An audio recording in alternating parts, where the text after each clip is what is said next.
Медијаторот Метју Нимиц по подолг период патува за Скопје, потоа за Атина, да ги заживе преговорите за името кои натаму е пречка за Македонија да влезе во НАТО и почеток на преговори со Европската Унија. На покана на новата влада во Скопје, специјалниот представник на Обединетите нации од 1 до 4 јули ќе престојува во Скопје, каде ќе дискутира за напредок во наоѓање заедничко прифатливо решение за името. Беше наведено од канцеларијата на портпаровот на генералниот секретар на Обединетите нации во Њујорк.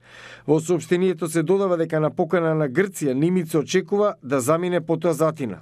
Извршниот директор на Институтот Мекейн и поранешен амбасадор на САД во НАТО Курт Вокер за Гласот на Америка потсети дека владата на грчкиот премиер Ципрас не покажава знаци за компромис и оти во Грција следната година ќе има избори што според него дополнително го отежнува процесот. Ако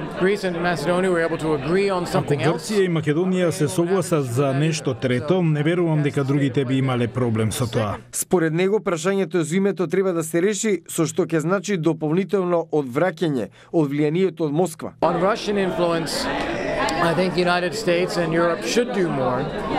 За руското влијание мислам дека Соединетите Американски држави и Европската Унија треба да сторат повеќе. Треба да бидеме погласни и визионерски спрема идејата за обединета Европа. Ако не достига таква визија, Русија ја користи шансата да игра на картата на страв и одвлекување од евроатлантските интеграции. Потребно е поголемо лидерство на САД во регионот.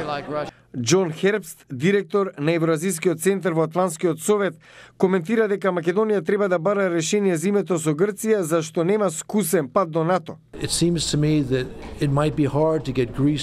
Мислам дека би било тешко да се убеди Грција да се убеди Македонија да влезе во НАТО се додека нема решение за името. Не верувам дека влезот во НАТО е решение за проблемот со името.